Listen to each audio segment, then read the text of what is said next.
Welcome back to Comics and Sweet Tea. This is episode 2. It's great to have all you guys here. Just wanted to do a quick shout out to everybody that has backed my End of Days Chapter 3 Kickstarter. Man, without you guys, none of this would have ever been possible. I want to thank each and every one of you. You're awesome uh, for helping me make my dreams come true and just being able to share my story with you. And if you like what you see, subscribe. Just show a little class. Subscribe. Ring that bell like you're standing in a tower with no pants on. And yeah, we're fixing to get right into it. You're not here to see my ugly mug. We're gonna have one of the one of the greats in indie comics right now. Uh, just an awesome human being, an incredible friend, Dan the Man Price, Kirby, as I call him. I've always messed with him. I said he's kind of like Hannah and Barbara and Jack Kirby had a love child, and that's Dan Price. And if you've ever seen his artwork, you'll understand where I'm coming from. It's dynamic top to bottom. Without further ado, let me bring in Dan the Man. Jerry, how in the There world? he is. Yeah, man, that was quite the introduction. Congratulations on I funding. told you, man. Congrats I sure on appreciate funding. it, That's dude. amazing. Man, I'm telling you. Well, the live, man, it's like we talked about yesterday. I was nervous throughout the day. I wasn't nervous about the Sure. live last night. I was nervous. You always get those pre-campaign jitters. It doesn't Absolutely. matter if you've done one or you've done 10. Every time is like the first time. So, and you've been there. You had a dynamic, awesome campaign with your first run. You're gearing up for a second. You and Casey have been at the drawing board putting this thing together. Been lucky enough to see some sneak peeks at some of the stuff you guys are working on, and we're going to get into it today. So, Man, I'm looking forward to it. Thanks for having me here, dude. man, I appreciate you coming on, brother. Oh, dude, this is going to be great. Me look. I'm looking forward to this because you and I like to talk. We've had phone calls, we've had text threads, whatever. And sometimes in podcasts or whatever, it seems like you have to be a lot more on. And I just looking forward to this laid back conversation today. That's for sure. That's right. And I'm gonna cheat a little bit. I'm gonna do a lot of self advertisement too. Okay. I got to, man. Do it, man. Do it, Anyway, dude. This is we'll your run time that right now. there. I appreciate you having me on, but this is your time right now. You're in campaign mode. You do it. Anyway, let's get into it. Hopefully Casey will be able to jump in here with us in a little bit, and I can get both of your guys' perspectives on this. This endeavor you're going for.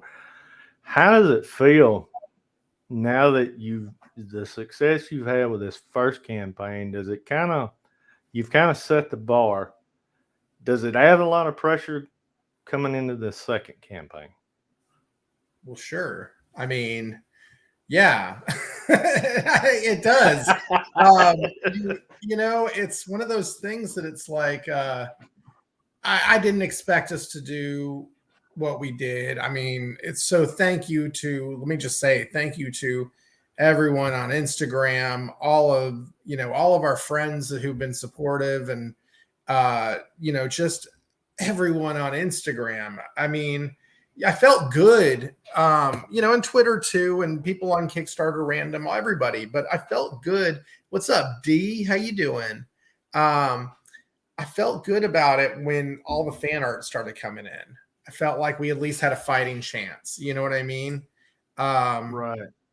But did I expect what happened? No. And but now you got to have goals and things you got to keep reaching further. So we asked for $1,000. You know, we funded that in like 7 minutes. I mean, I know you know, it was crazy, man. I know. I mean, it was nuts. You think it was crazy for you? I was having like an anxiety attack live on Instagram. You I know. I I got to see just a little bit of it. I was actually at work, but even with the shitty internet, I was able to get in there and kind of see, when it wasn't buffering, I was yeah, able to see some of the anxiety you were going through. that's when it was it like was the working pressure. on you. I could see it. That's when the pressure really came on. You're asking me about pressure on this book. Yeah, there is. But when everybody got really backed it and we're really into it, I'm like, shit, this thing's got to be good. This thing has this, and it was fucking awesome, man. Well, thanks, man. So yeah, I mean, I'm a little concerned about this issue because there's a lot of exposition that has to happen. But we're trying to keep the exposition moving. It's going to be a different book. I mean, if you've read the first one, I'm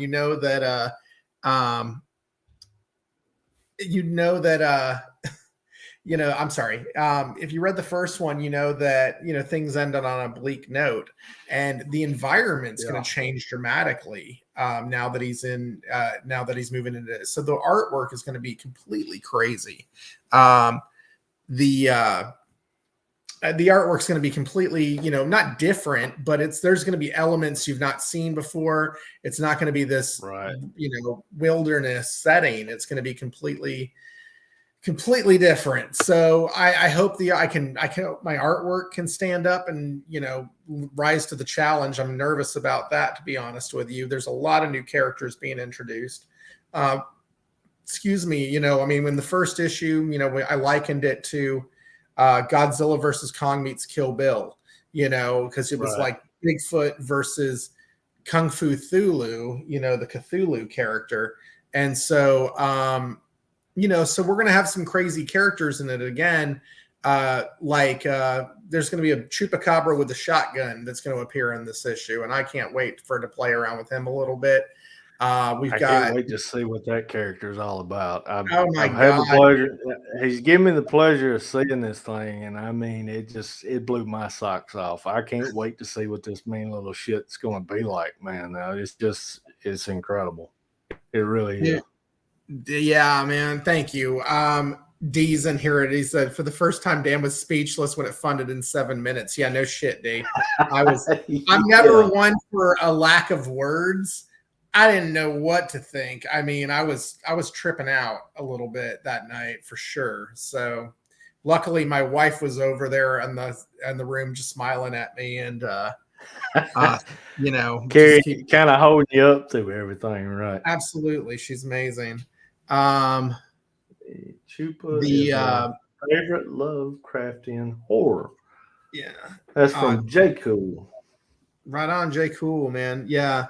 The Chupa is my favorite Lovecraftian horror. Shotgun equals win. Hell yeah, dude. Absolutely. And then and D, thank you, man. Yeah, issue 2 is gonna be fun. I'll show you, maybe I'll show y'all a little bit, show you a page or something like that while we're doing this tonight. But yeah, and there's kaiju in there as well. I've got a kaiju named Thermonucleodon that actually has missiles growing out of his body. So that should be kind of interesting as well. And I'm not going to really spoil any more of the other characters. There's a slew of them. So it's going to be a lot of fun. Casey said to me, you think we're going off the rails a little bit with some of this stuff? And I said, I think off the rails has got us to this point. I think off the rails, if we do it right, works for us. So, what I loved what you did with the first one, you were kind of like David Copperfield. You were like, hey, I'm doing this over here. And everybody was like, okay, so it's going to be this. And then you dropped it on us and we were like, oh, wow, what is this? This is not what we were seeing, and it was incredible. It really was. You had us all fooled, brother. Had us all fooled. That's my magic fingers, Yeah, I don't know. The magic man. Just can't see me. Anyway, so Yeah, no, I mean, that was the idea. There was a lot of, there was always going to be a gnarly twist in there. And that's why we were so guarded about talking about it for so long. I would just kind of give the elevator pitch and talk to you got had you at Kaiju. Nice, D. I mean, there was a lot of twists. There was a lot of shutting up, and, I'll do like I did with this on this issue, like I did with the last one. I'll do some live streams and stuff with some people, some live draws and stuff like that in preparation for it. But at some point I'm going to have to cut it off. So we don't, just spoil everything, so I'll do some live draws and draw some things out of sequence and that sort of stuff to keep you guys guessing. But I'm just excited. I'm glad that I'm getting to draw the book finally. And I'm stoked. Well, man, we all are. I mean, like I said, when I got the book, I had certain expectations that that I had based on everything I'd seen so far, and you did the old switcheroo, buddy. We never seen it coming. It was like getting hit between the eyes with a ball bat or something. And but man, I loved every single page. And you were talking about your visuals being able to hold up, dude. The guys watching this, if you've seen the first book, he's very modest. Dan is very modest about his artwork. He's an incredibly talented artist, and most of us that know him well, he's got the magic finger. The dude literally draws with show him the finger, Dan. That's the magic. Giving That's y'all the money maker right there. That's the money maker right here. They were saying to me, y'all were saying to me, I need to have this insured, or somebody was one of your was telling me that I need to have this insured. I can also do it with this one too. I'm actually pretty good with my finger. I tested that out. So that sounds like Jason or maybe even Chris. Either one of them. Yeah, could have said that. Probably both of them. Yeah, no, they were funny. They were funny. So, yeah, I mean, I draw with my finger. It is what it is. I like it. It's comfortable for me. I mean, I draw very loose for this comic, and so it's all fingertip and mouse. And, I mean, that's how for a long time I just drew with a mouse. And you wouldn't believe how long and complicated it was to draw vector artwork and with a mouse. I couldn't even imagine. I couldn't even imagine that. It was crazy, but I mean, here can I share some some pages? Yeah, let me. Yes. Yeah, let me drop right over here. Yeah, do share screen window. Here you go. All right. Yeah, no. So can y'all see that? There we go. Hold on. So, there we go.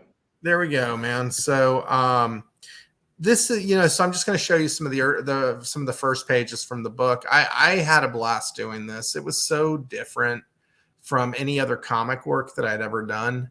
It was not clean. It was not crisp. It was not, it was grungy and, different, but like with the pastel colors and, and really using color to set mood more than just kind of be window dressing. So, and then I mean, like right here, you can see there's a big foot in that area. That's right. One of the first pages I seen of your book, man. And it just, I was instantly in love with it. I'd seen some of your pictures, that you posted on Instagram of your, your first designs and stuff like that. And I was like, wow, what is that? But then I seen this and you had me hook, line, and sinker on that first page. Man, I appreciate that. Again, just, it's indie comics, man. There are no rules. So go with stylized. No, that's what's so awesome about it.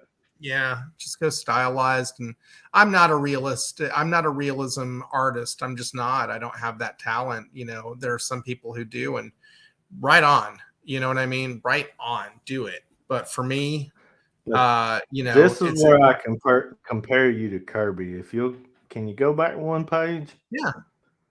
Right there. That top panel, man. I mean, it's incredible. The Oh, dynamics of it. I mean, it's just like he's fixing to jump off the page at you. And yeah. that's what I'm talking about. The Kirby esque, nature of your artwork right there. That's it. That sums it up in a nutshell in that panel. Dude, you have no idea how much. I mean, look, I appreciate it because I love Kirby. I love Jack Kirby.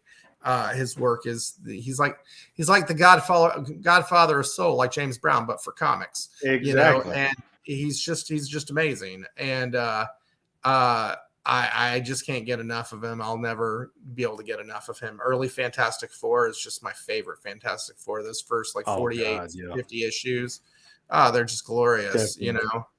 They're just glorious. So, all right. So yeah. So just, these are just a few pages from the comic.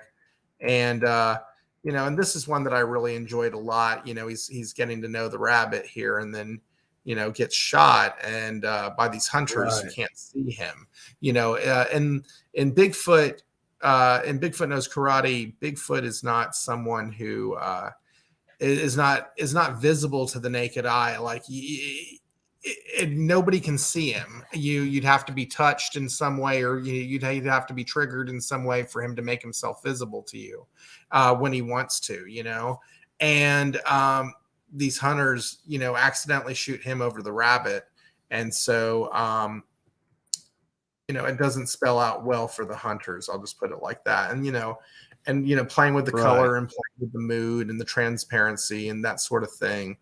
I don't know. I just had a blast. I just had an absolute blast doing these pieces. And you can see it in each and every page, man. Just, like you were talking about with the colors and the mood. Mhm. That's what really kind of sets your work apart from anybody else I've seen. Not just the style, but your use of color and mood.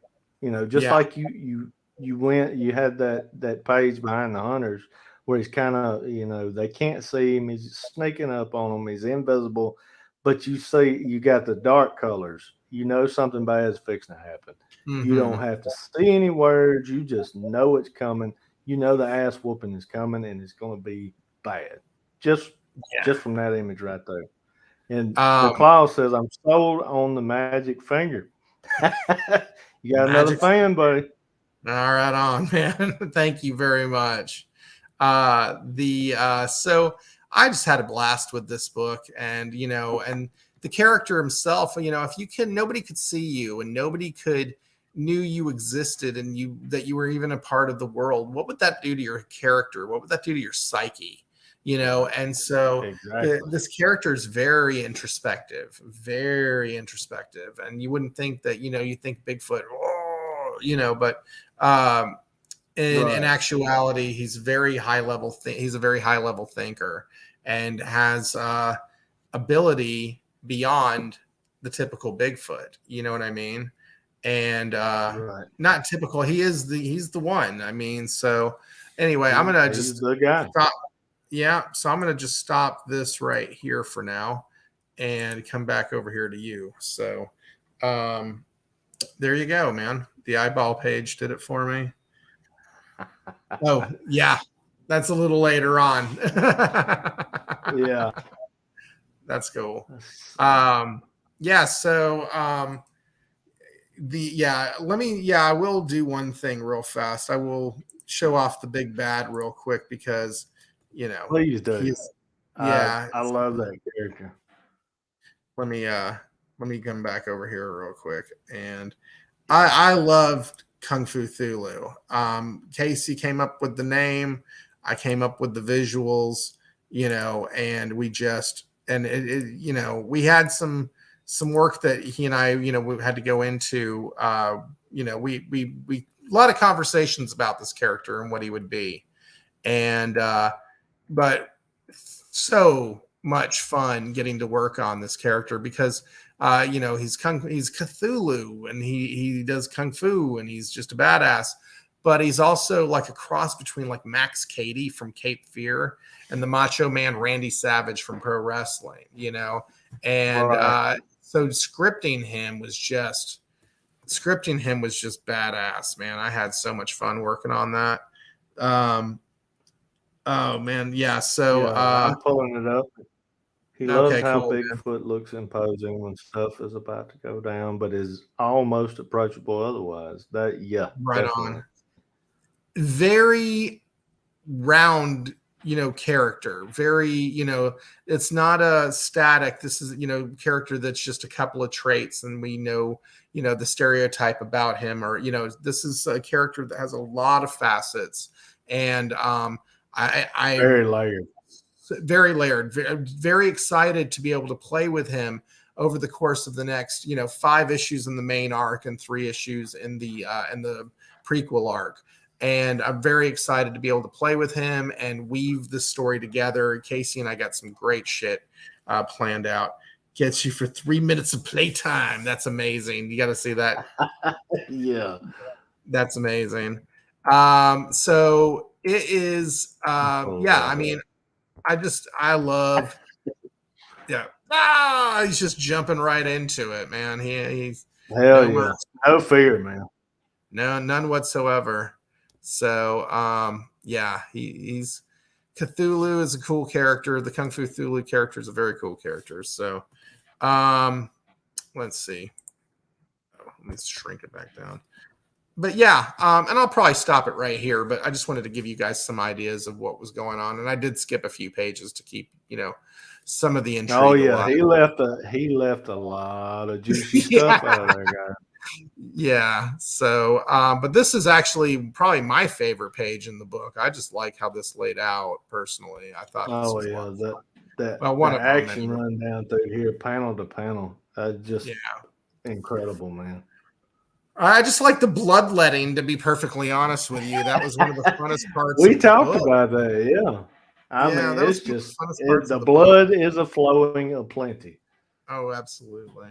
You know, I've never really done a violent book in any way. You know, all the stuff I've done has always been comedies before doing Bigfoot Knows Karate. So there was barely any battles, you know, it was mostly talking heads, you know, bad jokes, and you know, and then at the end he tell his them a little bit about your past work.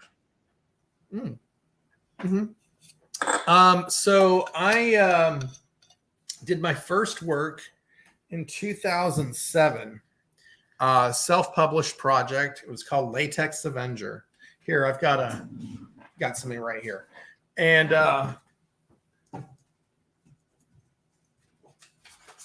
little visual aid here. Oh, thank you very much, The Claw. I appreciate that. This is Latex Avenger. This is a bad example, but this is a piece that Bonadami, my artist on the project, did, and I just thought it was so funny. But it's Latex Avenger. Really cool. Latex Avenger. He's got a sidekick named Spermicidal Foam Lad, and together they repel crime 99.9% of the time. And it was very much a like Family Guy on steroids turned up to 11. Okay, and you know, just a lot of bad taste. But you know, is what it is. No going backwards, right? And I love comedy. Before I was making comics. I did some stand up back in the day, and what I learned that's a new one. I didn't know that. Oh yeah, no, it's not something I talk about too much, but I love comedy. It's what I like to watch. It's what I enjoy. I don't watch horror movies or action movies. I watch comedies mostly if I'm going to watch anything. So I did some stand up back in the day. Started in college. Did it, you know, for maybe a little bit more, about a year, maybe after that.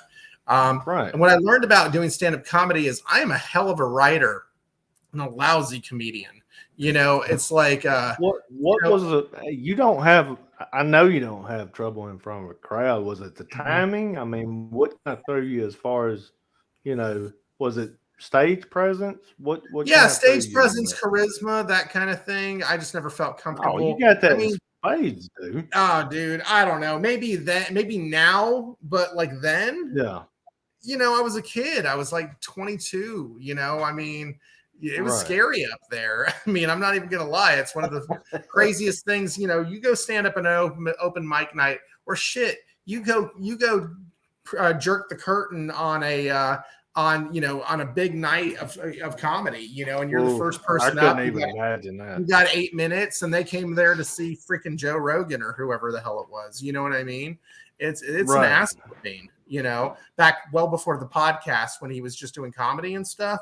Yeah, I mean he Yeah.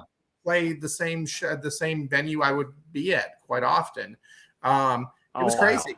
Yeah, and we did that, and well, I did that. I mean, it's just one of me. But I did that, and what I learned was that I was a good writer, though, and I could write comedy. Right. I actually wrote comedy for a radio station in Houston as well, and so that was something that I would do in the evenings. I'd go and hang out with the late night guy and write his comedy and just write bits and pieces for him and just hand it to him as we were, to go along with the conversation he was having. So, Right. it was crazy. It was a fun time. And so I did that. And then I paint as well. I don't really talk about that either, but I paint. And so I went into paint. I Wow. started painting for a while and got into that, was doing gallery shows and stuff. It was cool. And That is the gallery cool, that man. was the gallery that was what? No, go ahead. Go ahead. Oh, Didn't yeah. mean to interrupt. The gallery that was showing me, they laughed at me when I told them that I was going to take a break for a while and do comics. They thought I was insane, to be perfectly honest with you. So here, I'll do another screen share if you don't mind. I'd love actually to see some of your work. I actually have another Instagram y'all don't know about. So Oh, wow. yeah, so He's where really is- Jackson Pollock. yeah, Yeah. well, kind of in a way, almost, really. I was I very can't wait to inspired by see that, Pollock, to be man. perfectly honest with you. Windows, where is here? Hold on. Can you see my Hold on, I got it. my Yep, Instagram? I'm fixing to pull it up. Fixing to pull it up right now. Got it. Okay. So Oh, wow. yeah, this is all like layered paints and papers and things like that. This is just a Dude. close up of something else that I've did. Wow. I love to paint, man, and it's different, it's crazy, and it's wild, and it's fun. So I play with a lot of color, a lot of texture, and so I think that's kind of I've never talked about this on a podcast before. No, but I no. think it's This is all indicative new, of the man. art. Yeah, I think it's indicative of the artwork that I do in the comic with all the motion lines and all the action, all the movement in the lines. So this was actually, I rebuilt my deck, and this is actually leftover wood. So I just painted on it. Wow. So it's just like, about this big. Yeah. Yeah. So I so this, there you go. I just wanted to show you a little bit of that, but Dude, that's awesome, man. I mean, seriously, that's incredible, dude. Thanks, That's man. what I was going to say a minute ago. I wasn't trying to interrupt you. No, you're good. I've always wanted to be able to do that, and I've tried it a few times. And let me tell you, I suck at painting. I'll just leave it at that. I don't. Man, that's incredible. Thank you. I can't paint you a bowl of fruit. I guess I could, but I've never tried. You know what I mean? Or you could, yeah. I guess, but I mean, I've never tried. It's just not what I'm interested in. I love texture, I love form, and I love shape and things like that. I want to touch it. The texture is real. Yeah, it's funny that you should that say sounds a lot dirtier than it. Yeah, it's funny because I have people who have oftentimes like shows and stuff. People will look at it and they'll be like. And they'll look at me. I'm like, go ahead. It's really sturdy, and yeah. But like, actually, a friend of mine who passed away yesterday, she saw one of my paintings and said she thought it was carved out of wood, but it was actually just joint compound and things like that, built into the canvas. But she actually passed away yesterday. So Lenore, rest in peace. I'm sorry. Sorry to hear that, brother. Thanks, man. I'm going to the funeral on Monday. Actually, I got to drive out to Houston for that. We've lost way too many in the last couple of years. We really have now. Way too many. It's bad. I lost another friend recently. She had COVID, went into coma, and was in coma for 30 days. They had to take her off of life support, man. And so it was bad. J Cool Pokes painting pulls back. Oh my god. What? I gotta see the go for it. Poke thing. Oh wow. That's perfect for this show, man. Perfect for this show. So I did the painting thing for a long time, and then I had to make a comic book, man. Thank you very much, The Claw. I appreciate that. It's been a rough year of losses. I gotta be honest with you. Thank you, J Cool. Appreciate it for sure. So I went and, I had to make a comic book, and, also between that, I was also working for a greeting card company. Wow. You got to tell us a little more about that. Well, not working for, I was actually one of the 3 owners. So, I don't know if you knew this. Well, I'm sure you do. I didn't know this one. Yeah, no, I'm Jewish. Well, I knew that.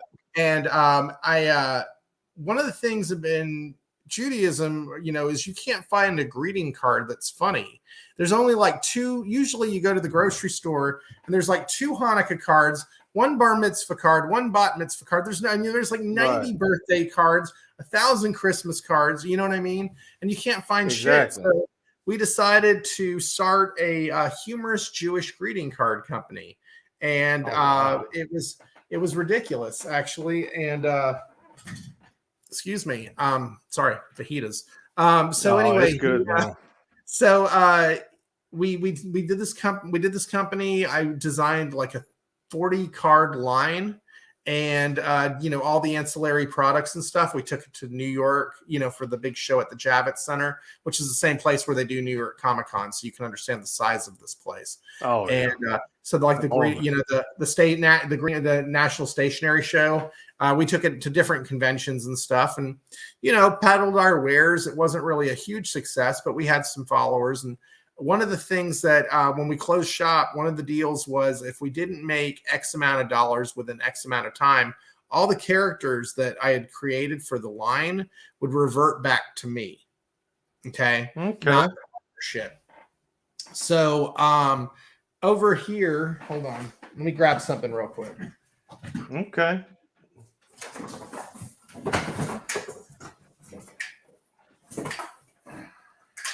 So this is like from circa 2000 and I can't see it. This is like from like circa 2003, but this is a stand-up from the shows that we did. And his name is Saul Glickman, right? And he's based on my grandfather, and he was one of the characters who was in the greeting card line. So so that is really cool, man. Thanks, man. So that sits in my office. And when I did that, after I did that, there was, hold on.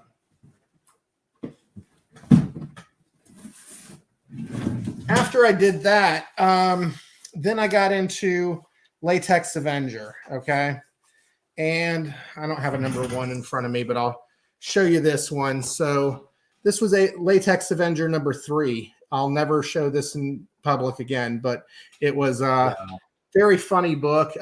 This was the only one that I actually did the art, story, colors, letters, everything. I had other people help me out with lettering or coloring or whatever previously. And so Saul there was actually played Spermicidal Foam Lad's grandfather in Latex Avenger. So my grandparents. So Saul was based on my grandfather. Another one of the lady was based on my grandmother, and they ended up being characters in Latex Avenger. Which so they were staple characters in the book, along with all sorts of other characters like Kosher the pig and all sorts of stuff. But you got to love Kosher the pig. but yeah, no, here's kind of a very old drawing that I did of all of like the characters from Latex Avenger. So right here, this is Manibus. He's a kaiju pot monster. Okay, and that's his buddy. That's his buddy, the Two Puff Marshmallow Man.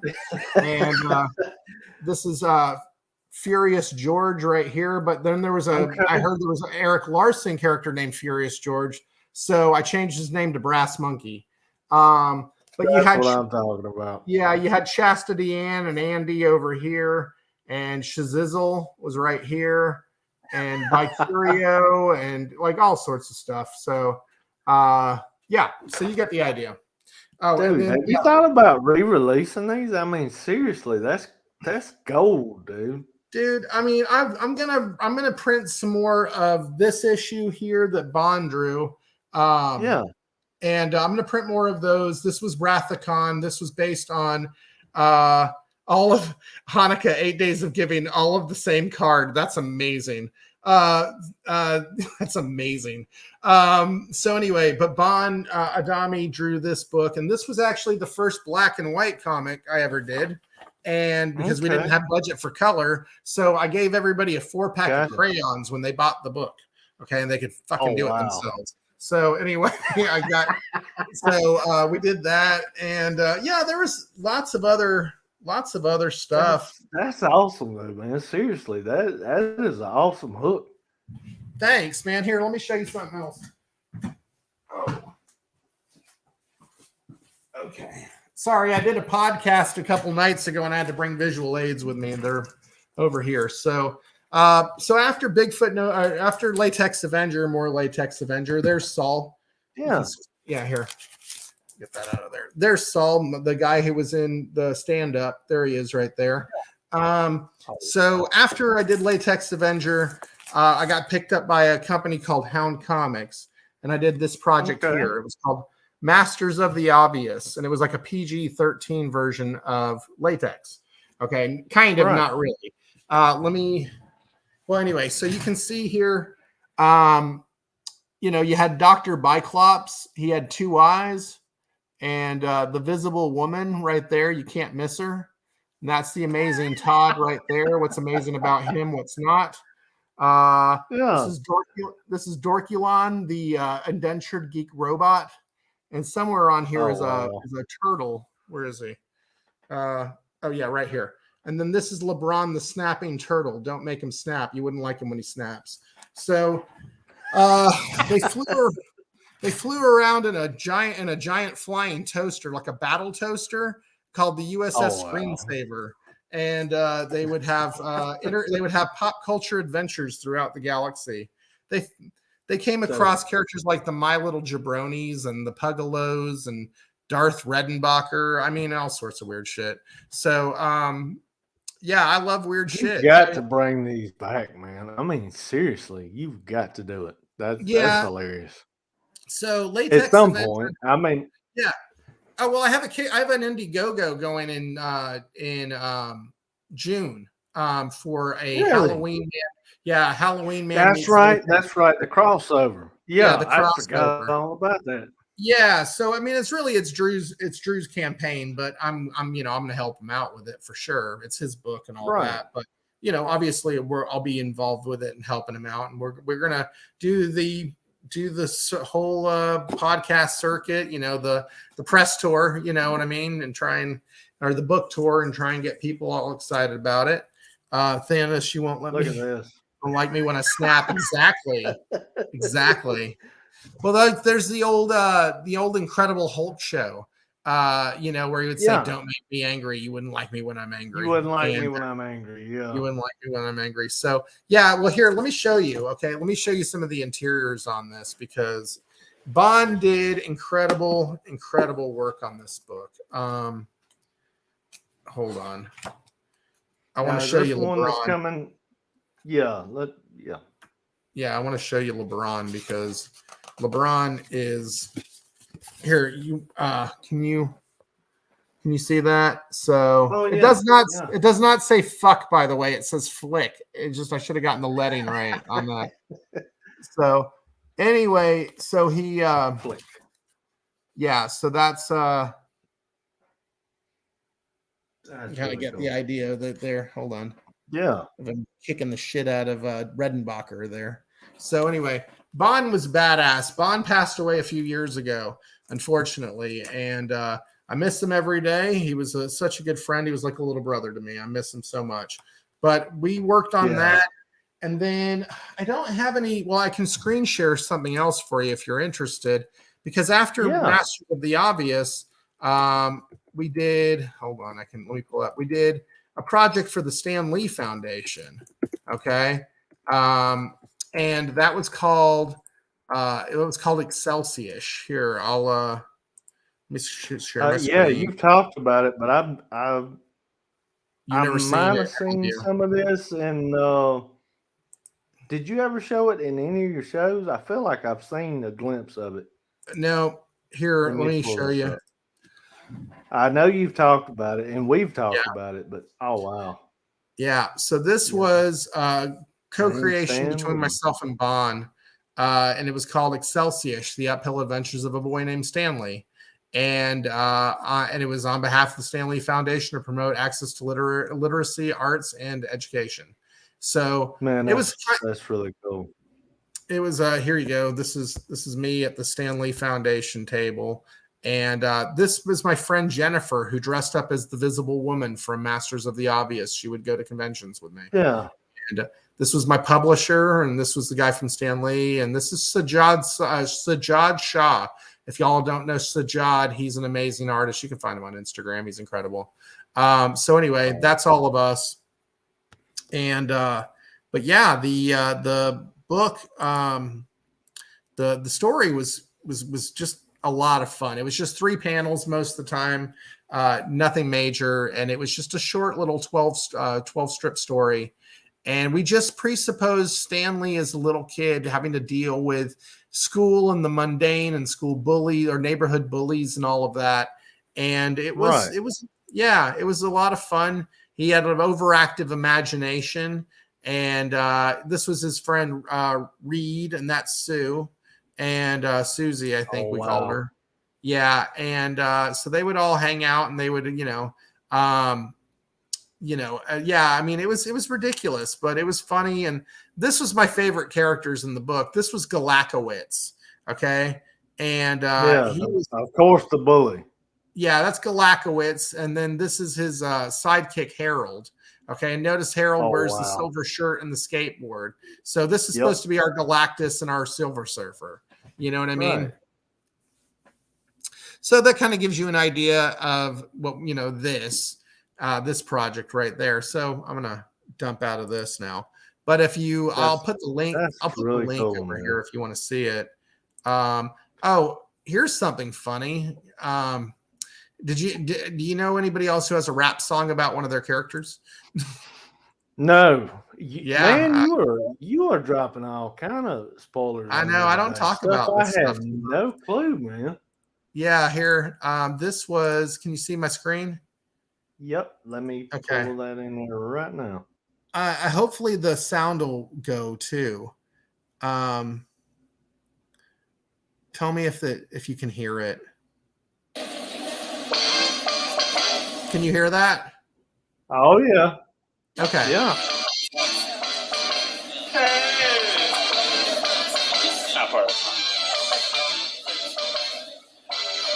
Avenging all in latex material. The day's gone wrong. Blame the alphabet cereal.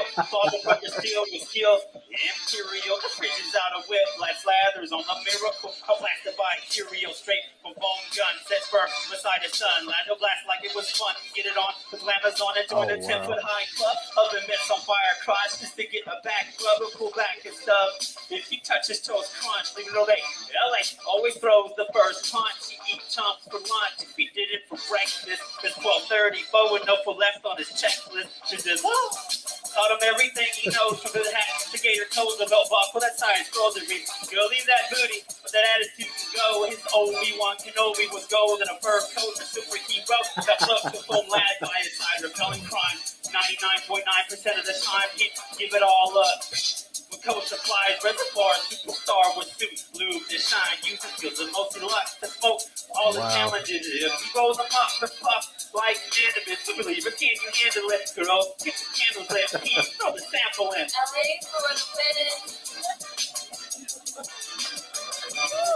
That's awesome. There you go. That's gold, man. That's So straight that was 24 karat gold right there. So Wow. that was we used to do nerdcore hip hop shows here in Austin. And are you familiar with nerdcore? I've heard of it vaguely. Okay. Yeah. So nerdcore is like, it's hip hop, but it is hip hop about nerdy stuff. Okay, whether it's like Power Rangers or Teenage Mutant Ninja Turtles or video games or whatever. And so I would go to these nerdcore shows because my friends would put them on, and they would invite all the comic book creators to come out. And so Latex Avenger, we'd go and hawk Latex Avenger, Masters of the Obvious books at these nerdcore shows. It was fun, man. It was hilarious. So it sounds like it was a blast. It was a blast, man. We had fun doing all that stuff. And so yeah, I did the Stan Lee thing, and around that time, I was getting involved with my now wife, and Bond was going through a lot of personal problems, demons, things like that. Right. And we ended up parting ways because he was not happy. He was in a bad way. He was in a real bad way. So we parted ways, and he passed away a couple years later. And so after that, I wanted a break. I had been through the ringer with comics. I had been, dealt with all sorts of shit. And so I needed a break. And 1 year turned into 2 years, turned into 5, turned into 7. And I didn't even miss it anymore. And then the pandemic happened. And I'm drawing just for the hell of it on Instagram. I'm just doing drawings, weird stuff, whatever I want to do. And I see this thing called Indie Comics Team Up. Do you remember this? December of 2012. Yeah. Okay. I remember that. Yeah. And I didn't know what it was until somebody put Latex Avenger into the Indie Comics Team Up and then tagged me in it. And I found out what it was. And he was like, holy shit. And that's around the time I'd met like Jason Farrow before that, because I did a 6 fan arts challenge, but I was only doing indie comics because I don't really care about Marvel, DC, and stuff like that. And so, and that's where I met Farrow. I just put a thing up on Instagram and said, hey, if you have a indie character and you want me to draw them, I will, in my fan arts challenge. And Jason reached out to me. And so I drew the Convictor, and that's how I met Jason, actually. And then a few months later, it was the Indie Comics Team Up. And that's when I met Jevin Loop and the guys from Super Stoner Chronic Rangers and a bunch of different folks, man. And everybody was just so cool. And the Seahorsey, I met him around that time too. Brett from Indie Comics Dispatch. And so I did a piece, for Indie Comics Team Up. I ended up doing one. I mean, it was a 5-week project, but I did one, and it was Latex Avenger with 2 other characters. And it was kind of knocking on Captain Avengers #4 with Captain America, coming out. And anyway, and then, I was like, my wife says to me, why don't you do another comic book? Well, Sarah's never really been around me much during the comic book days, And I said, you sure you want me to do this? You have no idea what you're getting yourself into. And she said, no, it'll be great. But, just do it for fun. Here we are, and I'm having a blast, But exactly. So that's what led to the project I'm doing now. So here and that is Bigfoot Knows Karate. So if I can get that up a little closer so y'all can actually see it. So that's what got me here. And ta-da, that's my story. I'm sticking to it.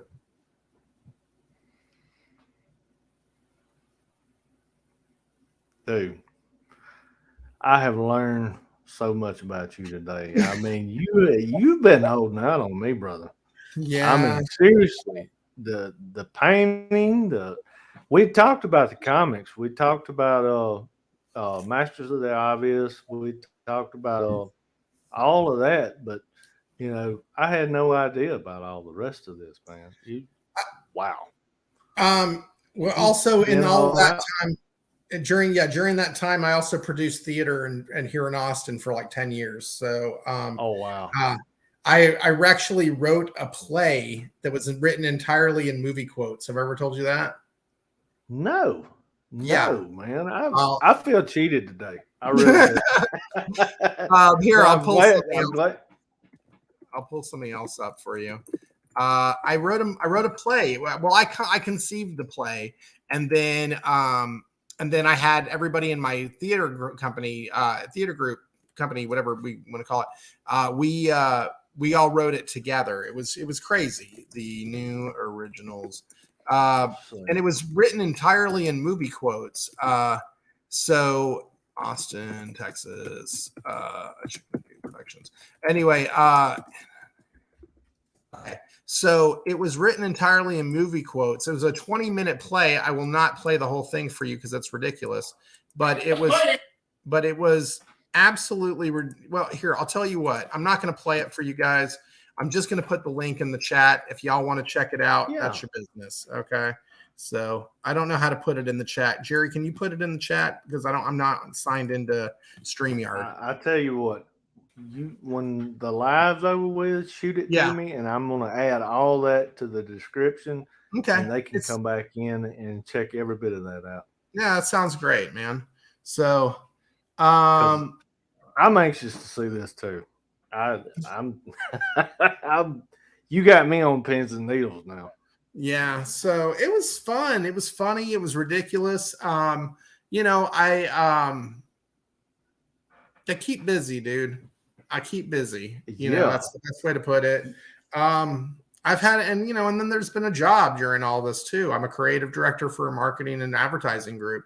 And so I've worked on some weird crap over the years. I've worked with some pretty interesting people. I actually worked for a company that did laser engraving in crystal back in the day.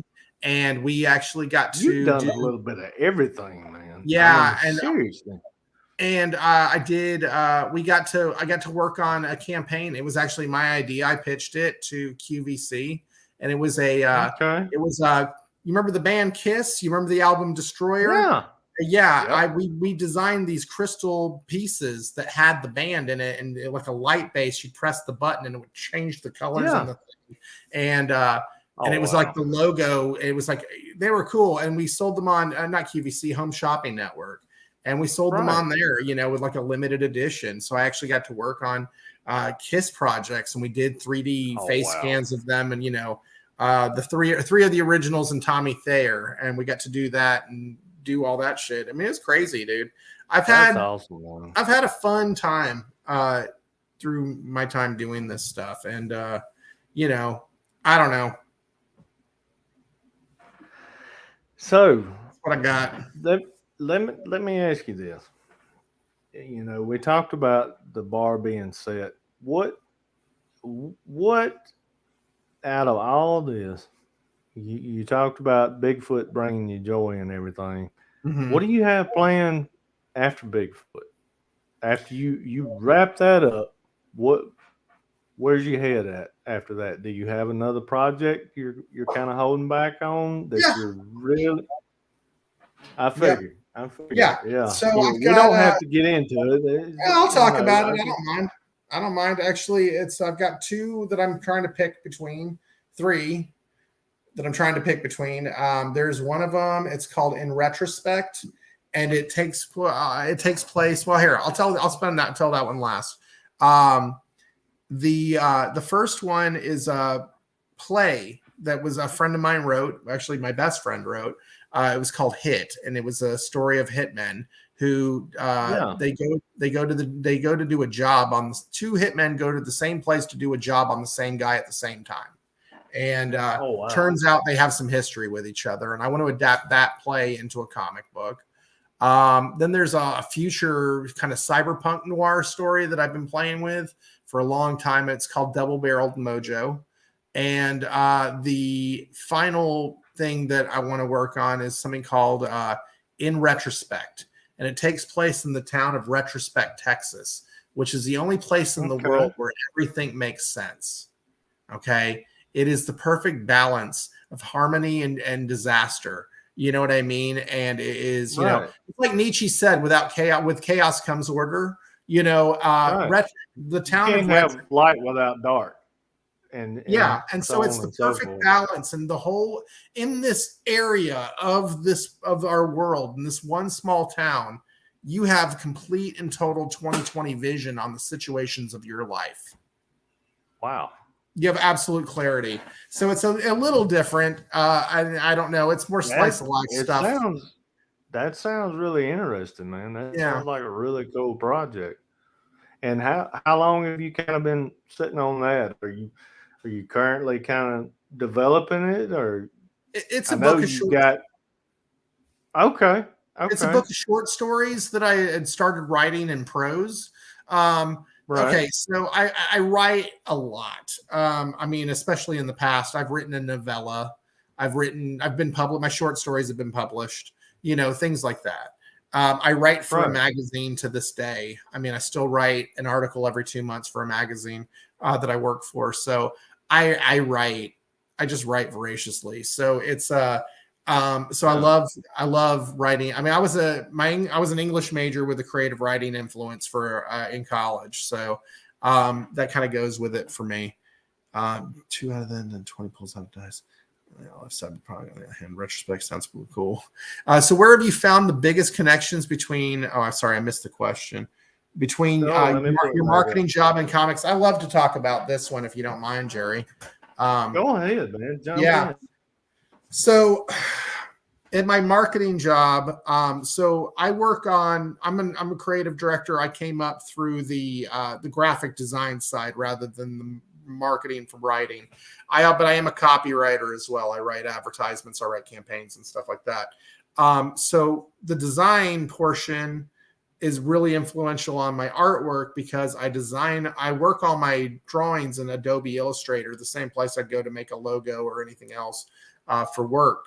Then the marketing portion of it, social media, I do a lot of social media for work. In fact, 2 weeks ago, I went and filmed 35 senior citizens doing a flash mob in a mall for my job, so we could put it up on, so we could go put it up on our TikTok and on the later this month.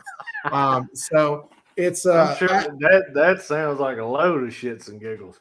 it's funny as hell, dude. I have a funny job.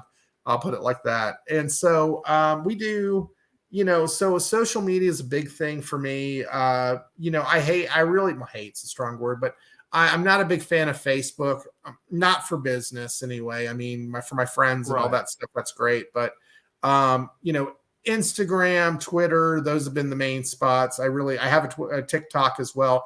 And my handle is Danomyte139, DANOMYTE 139 on Instagram, Twitter, and on TikTok. So if you're looking for me, that's the name you can find me under.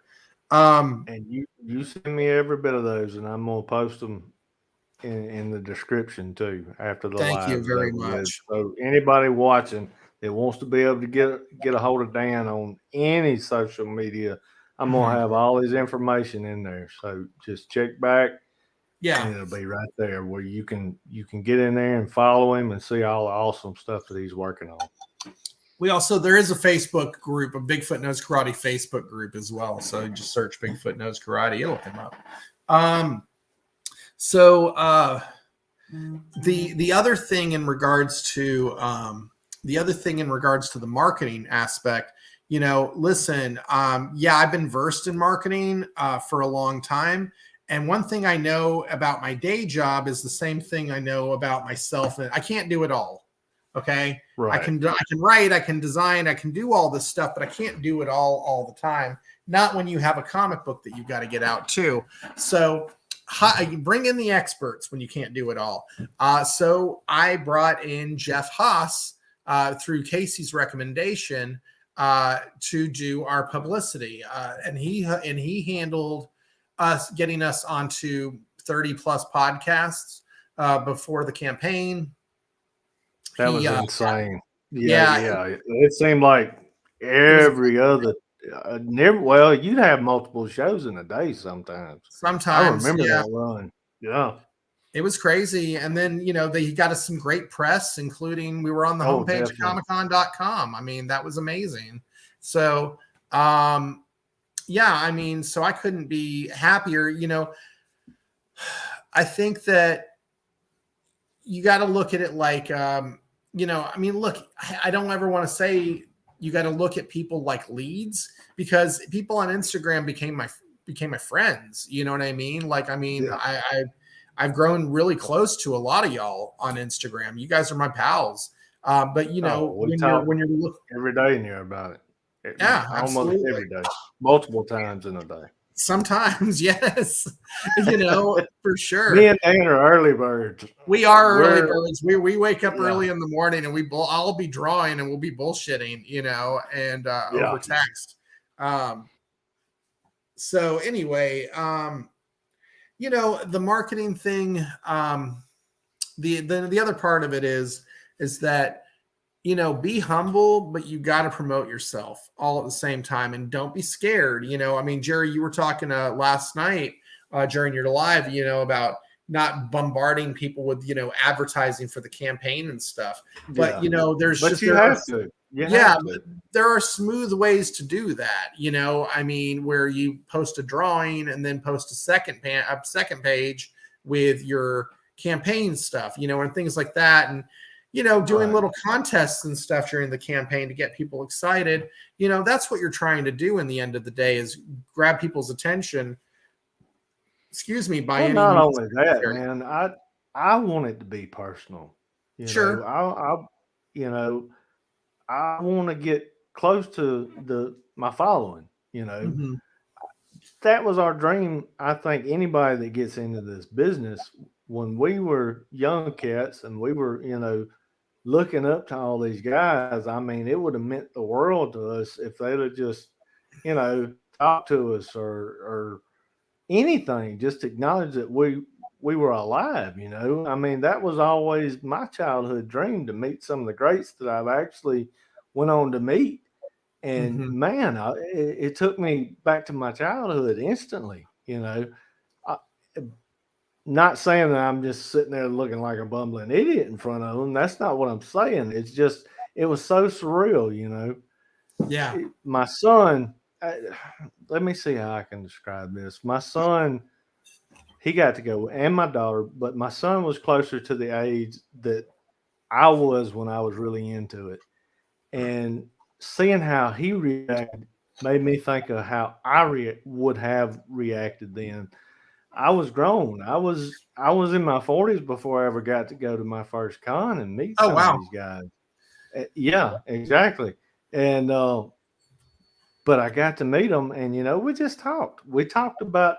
I didn't even bring up comics. I To start with, I just some random thing, just off the wall stuff, and that would Jerry's all, so that would how you engage. doing? Yeah, I didn't do that. So hey, I How was you wondering in doing? issue number 3 of Right.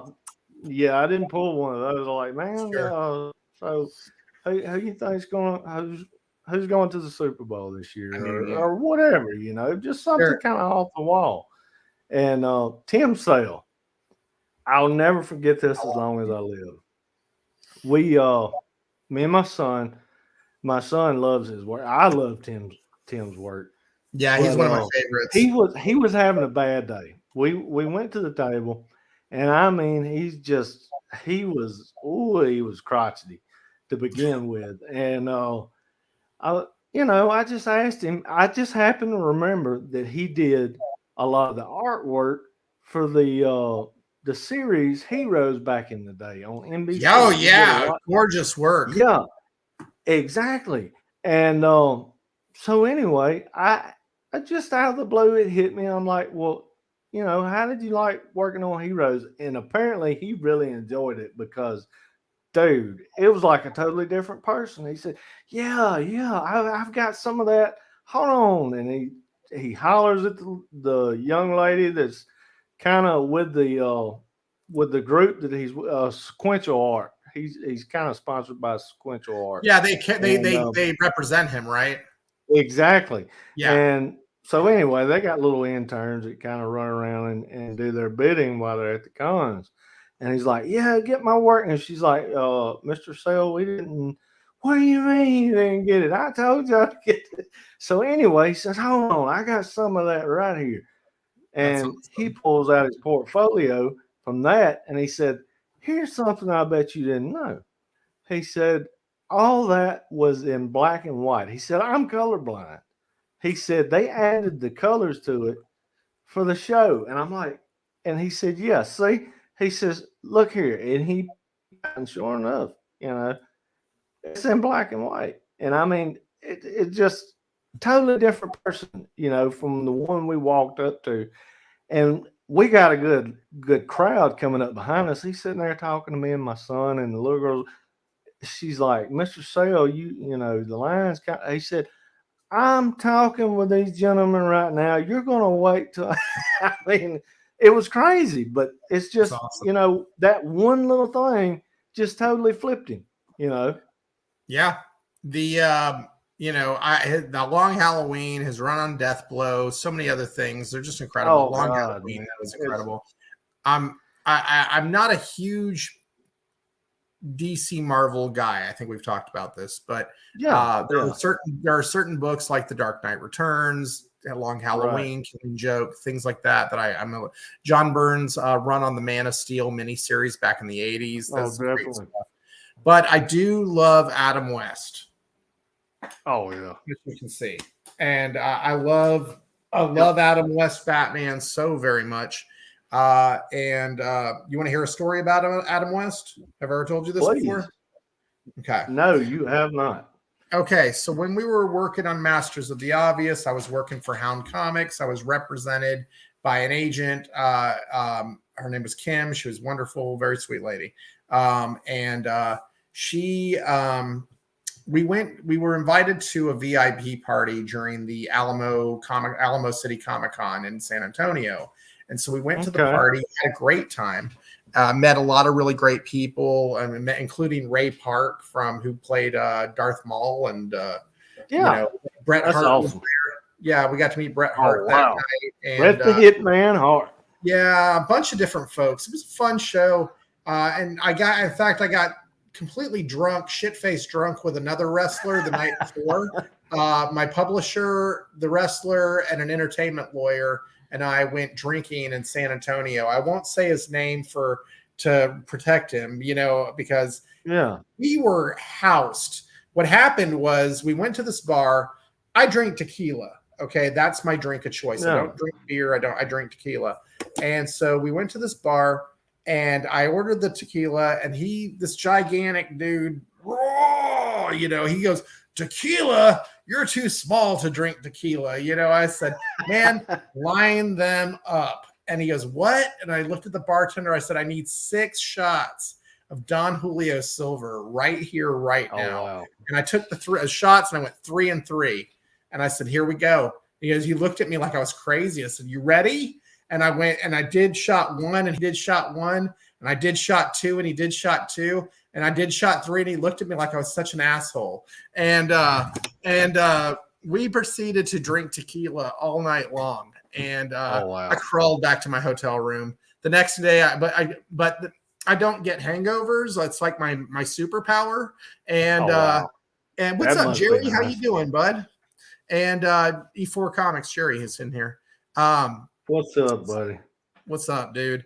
So we went and got just housed. And so the next day I'm walking. I don't get hangovers, like I said, but I saw him the next day and he's wearing sunglasses at his table. So I kind of did the hurting on him. But the next night is when we went to that party. And one of the people that we got to meet, one of the people that I was there with, Kim, my agent, she said to me, "Hey, Dan, come over here. I got somebody I want you to meet." And it was this gentleman. He was the Don Julio is the shit. Hell yeah, it is. Respect. Thank you. That Casamigas, Espelon, even Herradura. I like all of those. Cuervo 1800. The silver is wonderful. So anyway, we did I met this dude, and he happened to be Adam West's agent. And he and I just hit it off. And I'm sitting there, we're talking about sports, we're talking about NPR podcasts, we're talking about all sorts of weird stuff. Just Right. kind of like you were doing with Tim Sale, just talking. You Yeah, know, just we talking. didn't talk business, we just talked. Well, the next, as we were leaving, or we left for the party that night, me and Bond, we went back to our hotel room because we were both poor, and so we had to share a room. And at the Red Roof Inn, right outside of downtown, and had to walk into downtown every day because we were on a mega budget. And wow. we're walking into the convention, and this is one of those days where I've got sunglasses on because it's just bright. At that point, you're right. And the not hungover, but you're not at your best because you went to sleep at 4 a.m. and you had to get up at 6:30. Exactly. Yeah. So we went to the show, and I get this phone call from Kim. Dan, it's Kim. You need to drop your shit at your table, grab a copy of Latex Avenger, and grab a copy of Masters of the Obvious, and meet me at the green room. Okay. So Bon and I drop our stuff off. We grab the comics and we go to the green room. And I walk over to the green room, and there's security standing there. And I said, "Hi, my name is Dan Price, and I'm here to see." He goes, "Yes, Mr. Price, we're expecting you." And then he goes, "Mr. Dan Price is here with Bon Adami. We need somebody to get him up here and escort them." We're like, "What the hell?" And so they lead us all the way through, and you're seeing all these celebrities all hanging out, eating donuts or doing whatever they're doing. And we're just kind of mill through, and feels bad for the wrestler though. Nice. And so we did so we made this lap, and there's Kim around the corner, and she grabs me and she, gives me a hug, and she goes, "You ready?" I said, "Ready for what?" Oh, wow. And she goes, "Come on, I got to show you something." We went around the corner, and there's the agent from Adam West. And he looks at me and goes, "Are you ready?" I said, "Okay." We went around the corner again, and who the hell is sitting there waiting for us? Wow. Fucking Adam West. Fucking That's Adam awesome. West, dude. And we got to hang out with Adam West for like 10, 15 minutes and just talk to him. That's really cool. And he read through Masters of the Obvious, and she goes, "Dan, you got to tell him your boilerplate for Latex Avenger and Masters of the Obvious." And so my boilerplate, elevator pitch. I can do it. Some weird noise out there. I can do it at a moment's notice. Latex Avenger and spermicidal foam lab. Together they repel crime 99.9% of the time. Masters of the Obvious is a sci-fi space parody featuring Dr. Biclops. He's got two eyes. The Visible Woman, you can't miss her. Dorkulon, the indentured geek robot. The Amazing Todd, what's so amazing about him, what's not, and LeBron the snapping turtle. Don't make him snap. You wouldn't like him when he snaps. Together they ride around in the USS Screensaver battle toaster, having pop culture adventures throughout the galaxy. I said all this shit, and fucking Adam West says to me, "Is it absurd?" And I said, "Yes, it is." He goes, "I love it already." And that's wow. my story, man. And it was awesome. Yeah. Bam whack, dude. Adam fucking West, dude. It was amazing. And so it was great. It was really great. Yeah. It was a good weekend. I had just gotten laid off 4 days before. And and so I needed that weekend something fierce, Plus it was a good money weekend. Made some good cash. So that was the nice part about having a publisher and a agent, was they got you into conventions for free. So now I've got to pay for them all, but that's okay. Yeah. Hey, who knows? We might get there again someday. Sure. Who knows, man? Sure. You know what? This is a marathon, not a sprint. Okay. Exactly. I have no real, not that I don't have an aspiration, but I don't have any real belief that I'm going to actually, hyping you up, Jerry, and the mic set. So professional, right on, man. Lindsay is talking to you. Thank you, little sis. What the hell was I saying? I'm sorry, I got sidetracked.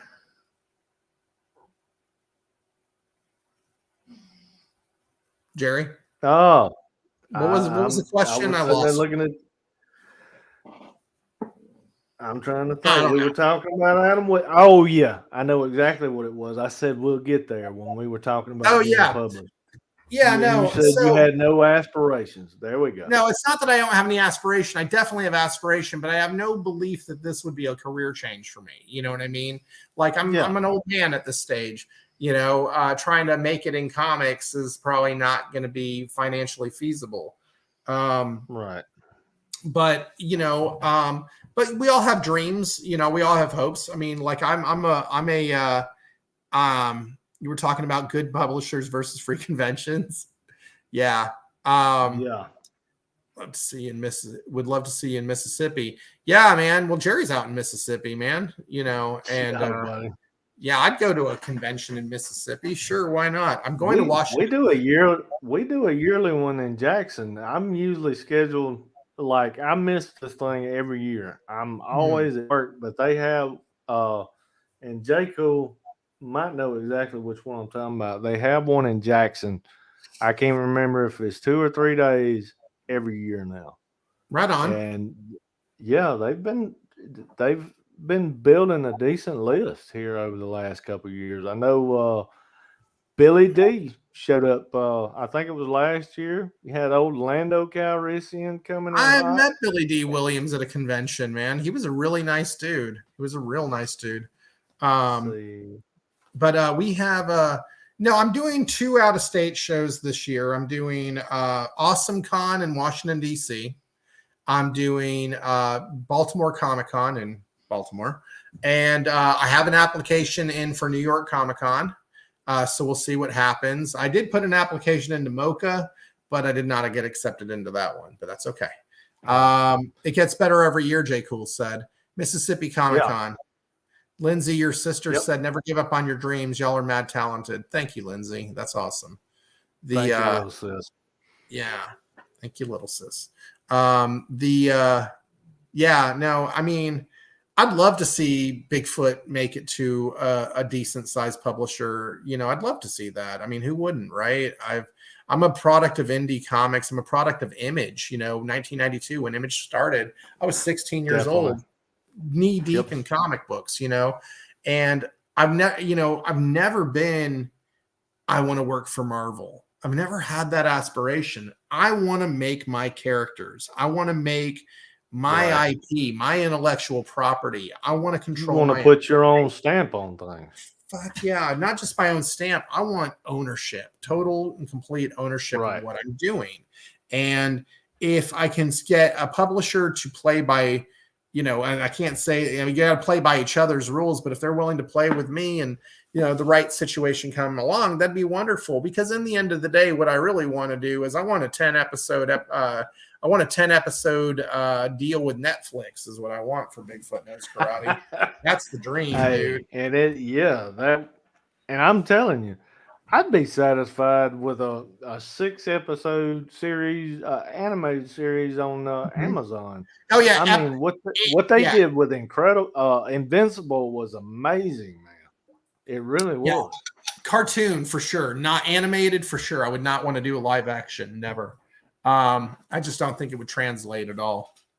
But a cartoon would be fun. I mean, we never thought we'd see Hellboy in the live action.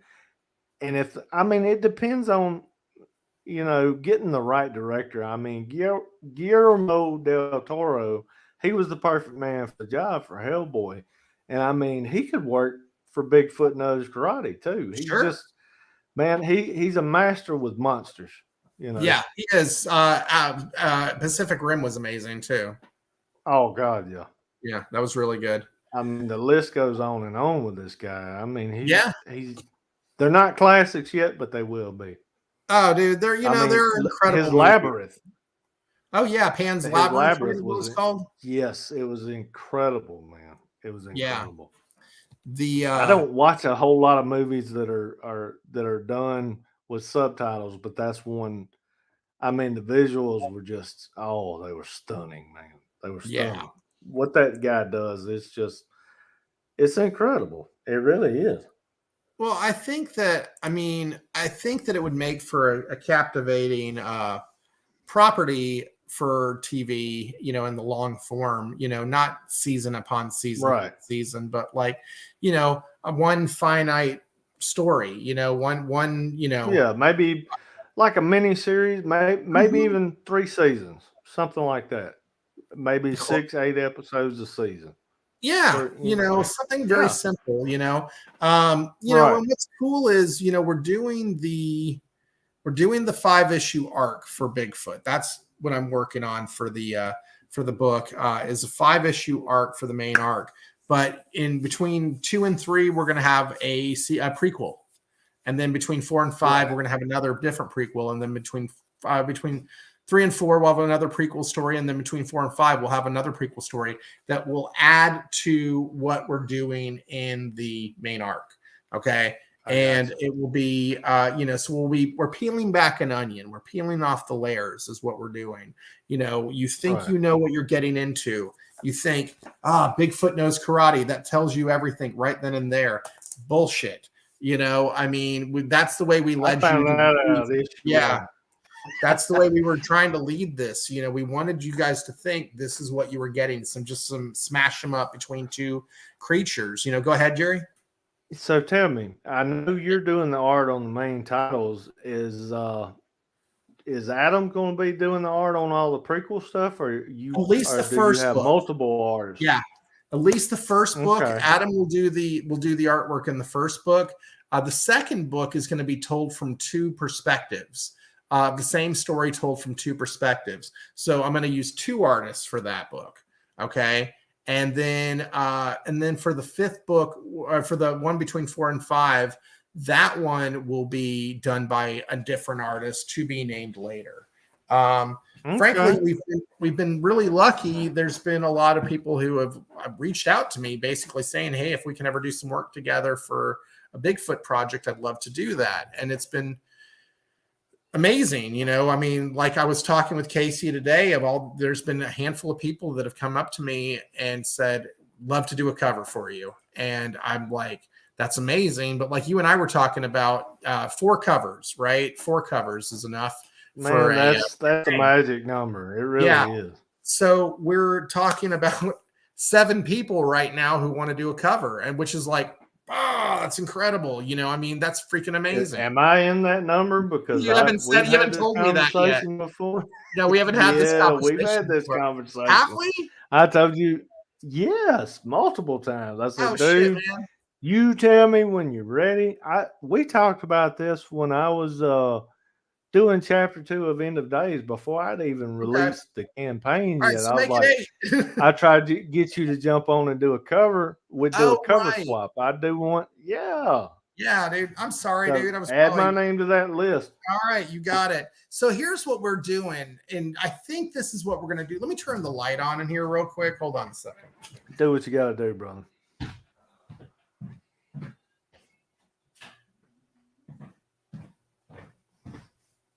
Starting to get a little dark in here. Tape. Yeah, starting to get a little dark in here. So, okay, so roll the tape. Says, roll the tape. So, here's what I'm planning. Okay, we haven't talked about this yet, but we've been really fortunate with Bigfoot to receive a shit ton, and I do mean a shit ton of fan art. You've got a pile. You did one. D, who's in the room, did one. We have been so lucky. I mean, there's over 85 pieces of fan art at this point, Jerry. I mean, I know. Yeah, it's been crazy. And in fact, y'all want to see something? I got it today. Lay it on us, man. I got this today, dude, and I haven't shown it to anybody yet.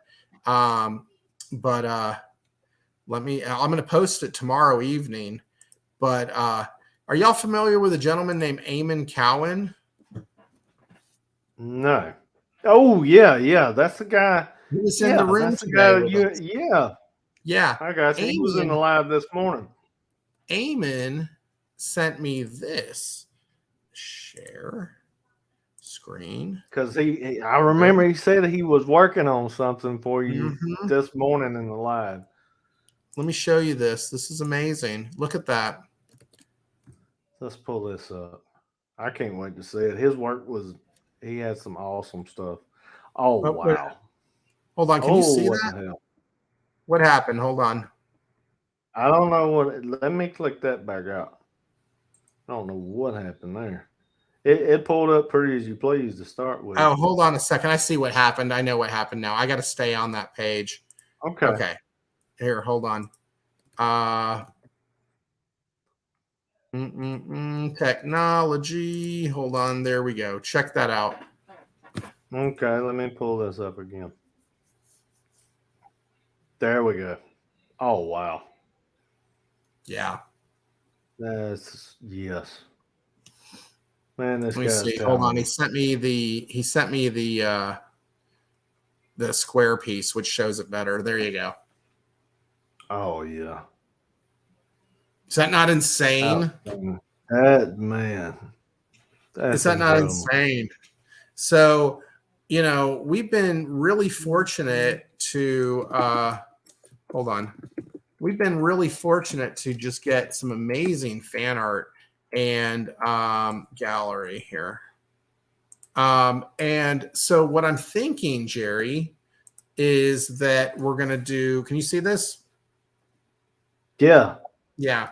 So what I'm thinking, there's Jevin Loop right there. What I'm thinking is in book 2, for the second Kickstarter, I'm going to do An art book.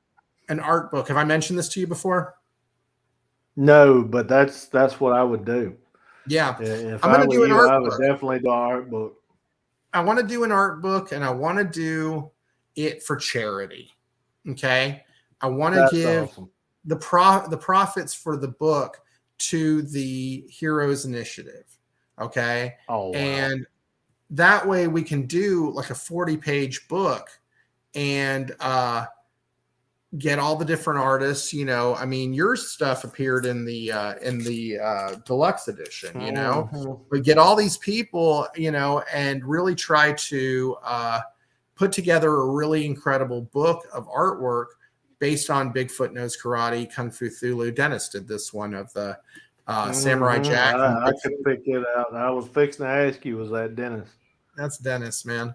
And so doing an art book, you know, with some really killer artwork in it, and, you know, make it a tier in the Kickstarter, take it from there. You know, after we pay for printing, shipping, handling, you know, what's left over goes to because I can't afford to pay 40 artists. That's an impossibility.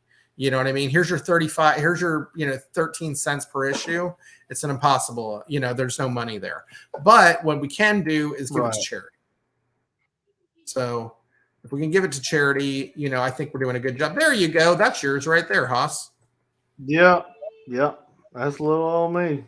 That's you, man. I love it. I hated how, man, I liked how it turned out. The only thing I hated about that pic, and I didn't notice it till after I'd already sent it to you, and I think you had already posted the eyes. I felt like his eyes were crossed. Oh, I can't zoom in. Okay. Yeah, you can't zoom in, but when you get off of here, pull it up and you can see it. I can see it. All right. I can pick it out. Well, I love it. I'm looking dead out. I love it. I think it's great. So after the fact, I wish I'd have went in there and put footprints, you know, in the snow. Oh, in the snow, right? You had said mountain. that to me, yeah. Yep. So, you know, it's been incredible, all the different art that's come in. Hey, there's Mike from Dork Art Studios. Yeah. He has a campaign going on right now, so y'all go check that out. It's called Adrian Hodges Conjurer. And if you are interested, glad you remember that, because you could have paid me $1 million and I would not have been able to tell you the name of it. That's a tongue twister for me. Well, here's the thing, though. I did a cover for him for this campaign. I know. So, I love that cover. Yeah. So, I mean, so it's easier to remember this. So, you know, but yeah, man, here's D's right here, man. So it's been great. You know, this piece is actually hanging up. Hold on. Let me stop my share. This piece right here is actually hanging up. Where are you? Okay. This piece right here, it's hanging up right there. The artist mailed me that. And then Is Caswell's that draw, rinse, repeat, or which that's one? draw, I rinse, can't repeat. tell. Yeah, draw, erase, Yeah. repeat. Yep. Yeah. That's Yeah. it. That's it. Luis Tomas. And then Yeah. here's that's the Caswell artwork. That's Adam. there. That's the Skillern artwork back there. And then I had a piece from Zip Alegria, but I ended up giving him that to Casey as a Christmas present. So I'm mailing that to him. But that was beautiful work too. The art book sounds like an awesome idea. Thanks, David. Appreciate that. The eyes are sick, but the teeth give me goosebumps. Badass, dude. The teeth, my dude. Killer. Yeah. So this is great. Samurai Jack for the win. Yeah, Samurai Jack. I don't know a whole lot about Samurai Jack, but what I do know I about love is that character. Man. gorgeous. You know? So Cherry watched- feels visceral. Eyes are cool. He's focused. hell yeah. I appreciate that, man. I don't feel that way, but hey, I appreciate it. Which Dan's is like me, man. Artists, we're our own worst critic. We'll pick ourselves to death. We really will. Absolutely. So that's the rub about me. I think I quit smoking 3 months ago. That's what's going on. I told you, I'm so proud of you, dude. Man, I dude. smoked for 20 years. I haven't had one since Easter of 2014. Now I still vape, but it's basically flavored water. I mean, Yeah. whoop-de-doo-dah. At least I'm not puffing that shit down in my lungs anymore. Oh God, I Thank feel so God. much better since I quit, dude. I feel so much better since I quit. But yeah, I mean, I'm trying to think about it and look around and see if there's anything else worth talking about. I've got I don't know. I mean, here's something funny. Yeah. This is Check ridiculous. this out. J. Cole, and he's exactly right. You should check out Samurai Jack. It's a love letter to old style animating brought newer to life. And I'm trying to think of what streaming service you can find that on. I know that you can buy the entire series on Blu-ray, and I haven't got it yet, but I'm going to get it because that's Samurai Jack's a classic, man. You love it, Dan. You really would. Yeah, I'll check it out. I don't watch a whole lot of cartoons these days, but it's worth checking out. The hell yeah, toss the cancer sticks. Hell yeah, dude, I'm done. I'm done. Here's something that's kind of odd. Years ago, this came out. This was called Plus Ultra. It was a book by Overground Comics, and I knew the cat who did these books, and he came to me at a convention, and he's like, and this is really, especially for back in the day, it's really gorgeous work, That's really cool stuff. Yeah, great book. The Overground Comics did quite a few titles for a while there, but he did this, and they ended up taking it out during the for the main run, but for the preview books, he ended up putting there it is. Put Latex Avenger. Here you go. You can see Latex Avenger. Oh yeah, Spermicidal Foam Lad in the comics. So that was just a fun little thing that he did there. I mean, yeah, Latex Avenger was funny. I'm gonna grab another visual aid. Hold on. Go ahead, buddy.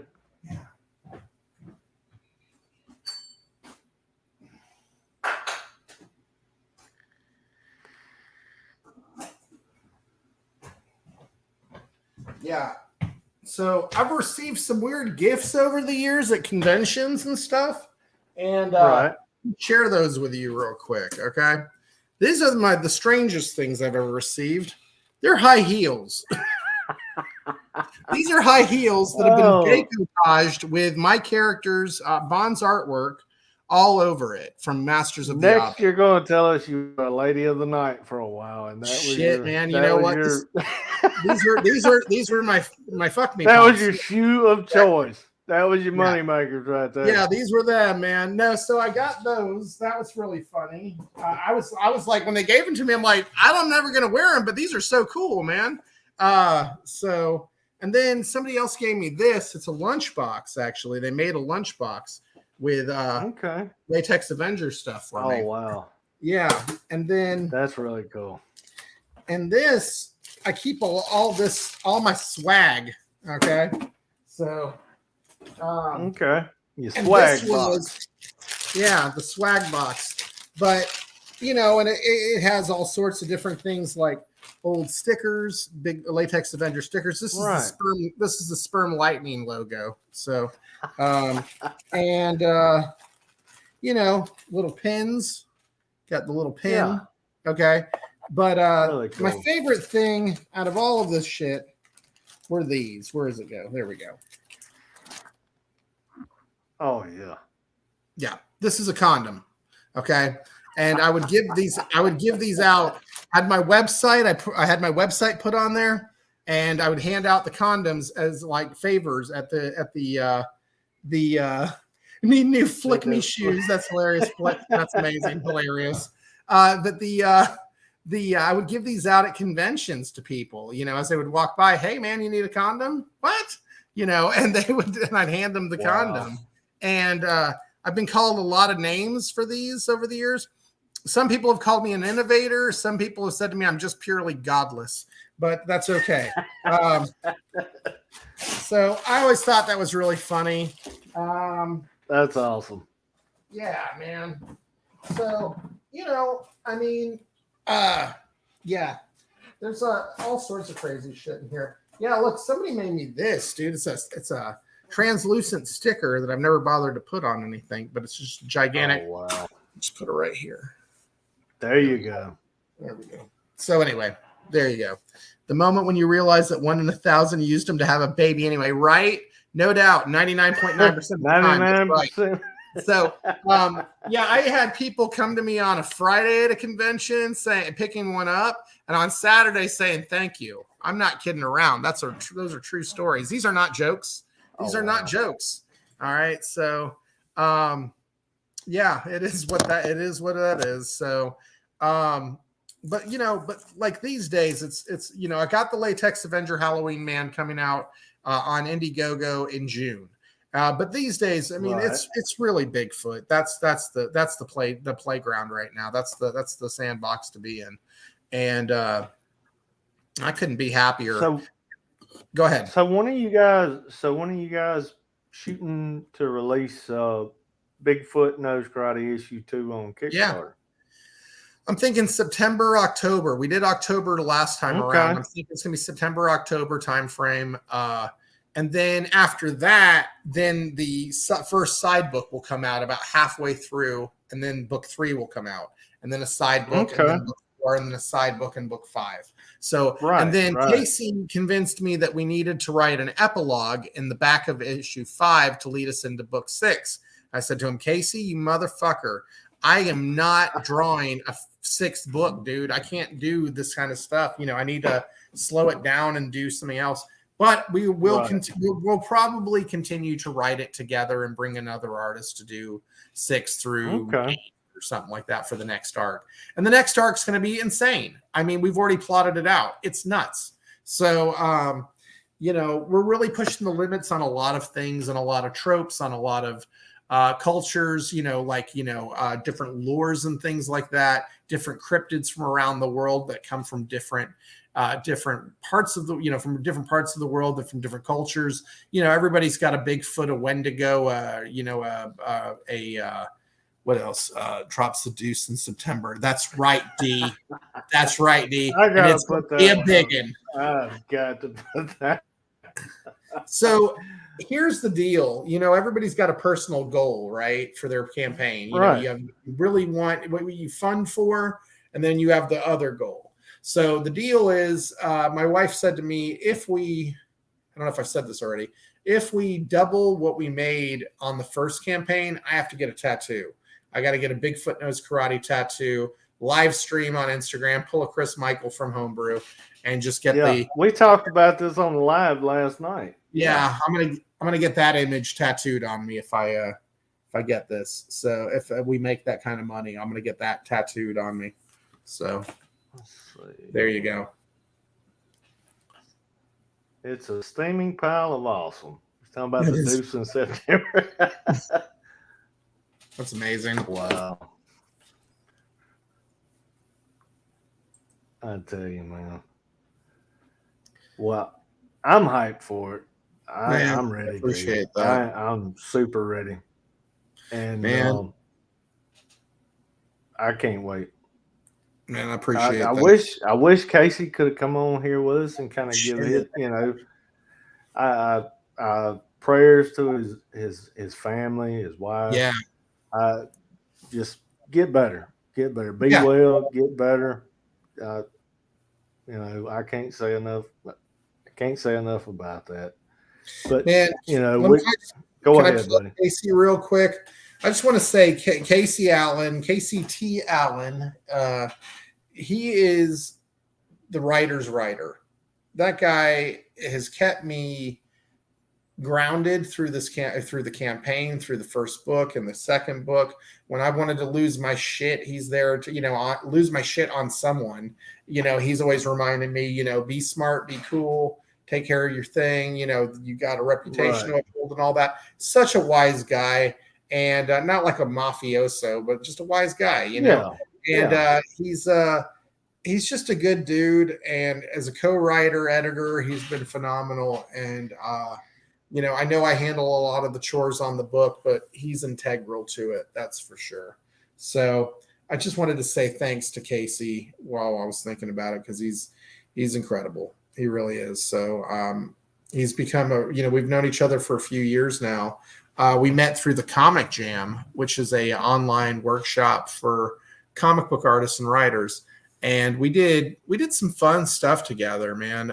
We did a really beautiful Ditko tribute piece that you tell me about that. Yeah, I absolutely loved that. Here, let me see if I can find that real quick. I don't know if it's on my website or not, my other website. Let me see. Comic books. If you find it, it's no problem. Yeah, let me see. Do I have it up here? No, I don't, but I will show you this. Do you remember we were talking about Hit earlier? The play about the mafia. Yeah. So we'll show you this here. Share screen, window, share, and let me hold on. It's going to do that again. Okay, here we go.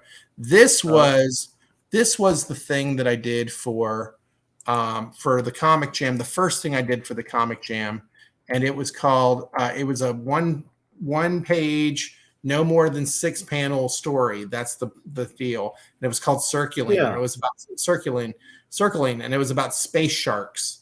And it was awesome. Oh, wow. I love drawing this piece. This was so much fun. And that dipped my toe into the Comic Jam, and this was drawn by a. If I remember right, didn't y'all? They just kind of threw y'all together, and you had like 24 hours to come up with it. No. We had the writer had a month or had a week to write the story, and then the artist a month to do it. But I mean, it doesn't take that long. Yeah. This was drawn with a mouse. We were talking about drawing with a mouse earlier. This was all drawn with a mouse. Oh, wow. Yeah. This is from Double Barrel Mojo. That's what the main character from that, or one of them anyway.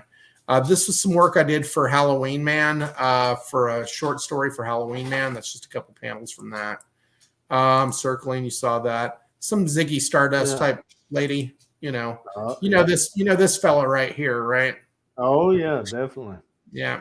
So did that, just different things. This was my play on Extreme Studios image style back in the day. Just messing around with that. This is Masters of the Obvious. You saw them earlier. This is my artwork, not Bond's. And then just some fan arty type stuff you've seen. I don't know if you've seen this before, but Freddy versus Jason. Seen that one. Yeah. This is work from Hit, actually, because I actually started drawing this years ago. But this is very Frank Miller-esque type stuff here. Really is.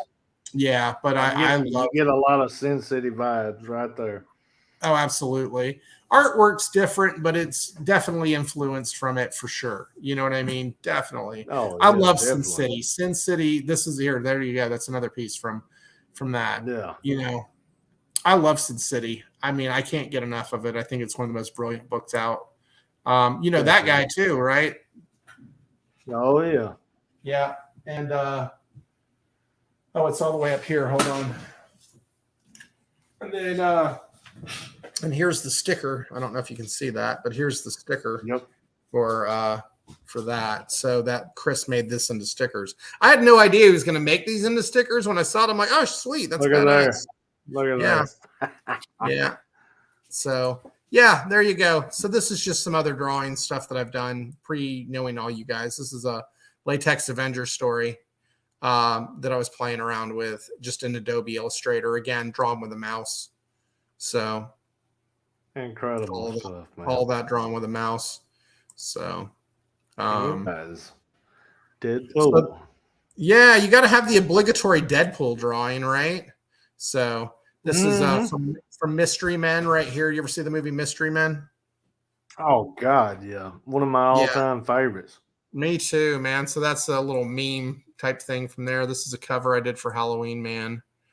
You know, just kind of a young Frankenstein type thing right there. That's really cool. Yeah. This was a piece I did for Super Stoner Chronic Rangers. They're on Instagram. They're good guys. So yeah. So that's the rub, man. I mean, that's pretty much. And you've seen this shit, you know, the things. So I'm gonna get out of the screen share and come back over here to you.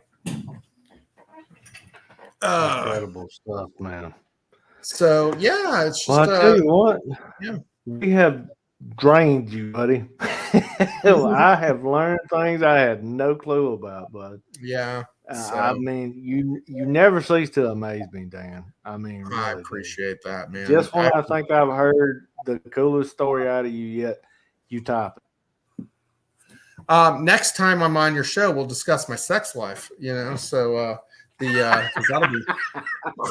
Well, you were kind of dipping your toe in that with the lady in the shoes. So. Oh yeah, right. Yeah. You know, it's so funny. That was his working boots. It's so funny. Was his working boots. When I got this, when I got these, I got them, and then we had a party, and I had a party at my house, and I showed some of the ladies that I got, and they're all trying them on. I'm like, do not ruin those. These are amazing. I got to keep these in good shape. So exactly. Yeah, because I mean, they're the only high heels I own. I got to take good care of them. Exactly, man. So, you gotta take care of you work boots, you know. You know, it's been a really fun ride, you know, and I'm just excited about the future and where it goes. You know, did I use my own condoms? Hell no. Okay. When I used condoms, I was a Trojans guy. These are Durex. Never trust them. Oh God. But I'm married now, so the condom is long gone in my life. Thank goodness. But you know, but there was always a good moral lessons in the comic, you know. I mean, yeah, there was the concept of, you know, just wrap your rascal, dude, you know, just be safe, you know. Exactly. What was the slogan on G.I. Joe back in the day? Oh, knowing's half the battle. Exactly. Yeah. And knowing's half the battle. G.I. Joe. Go Joe. So, yeah. But yeah, man, I'm gonna let you out of this jail cell. I really appreciate you coming on. Before we wrap this thing, and hey, plug away, man. And like I said, everything I've got, everything you've got, he's gonna send to me. I'm gonna put in the description. So y'all jump back on after the live, jump in the description. And it'll take you straight to anything to do with my man Dan.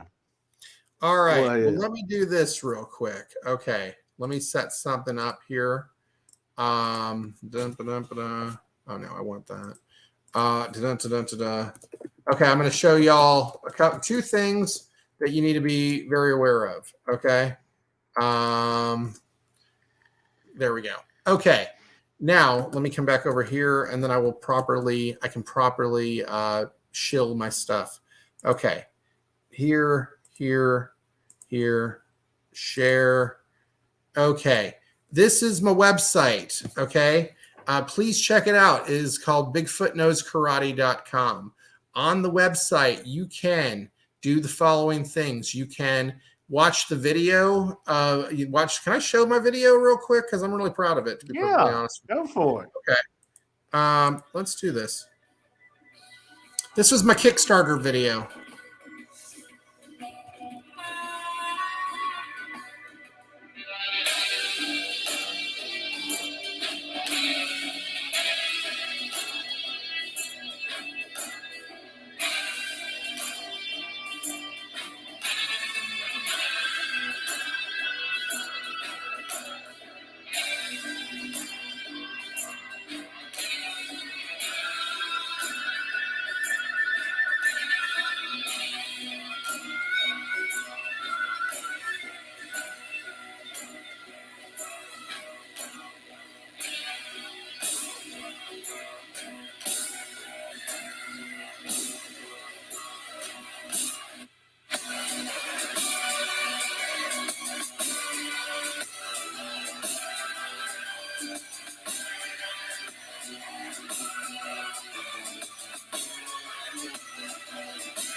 All right, there's that. Awesome. Thank you. Oh, let me share again. I screwed that up. And so that's that was the video right there. And then okay, so let me come back over here. So this is the website. On the website, you can watch the video. You can buy Bigfoot Knows Karate #1 right here over at cwsbookstore.com /Bigfoot Knows Karate 1. Or well, not quite, but I'll put the link in the thing, and you can pick up the regular edition, my cover over here at cwsbookstore.com. If you are interested in swag, you can check out the gallery here. If you're interested in Bigfoot Knows Karate stuff, you can come over here. I've got a lot of different T-shirts. I've got stickers. I've got mugs. I've even got a freaking pillow. Look at this shit. You can get a pillow. All right. I thought that was too funny. I figured you need a pillow.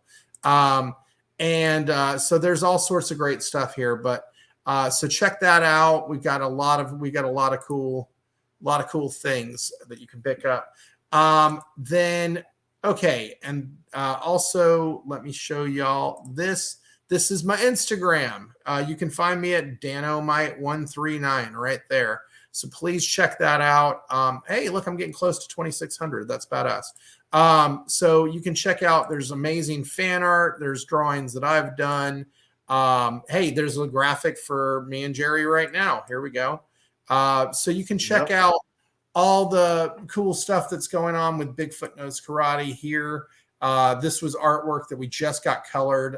It was the Caswell cover that we printed black and white, but Axel Phoenix, the colorist, at Axel Phoenix, the colorist, did this color work for us. And I think Axel may be coming on as our colorist for the Adam Caswell book. So really cool stuff that you can check out here.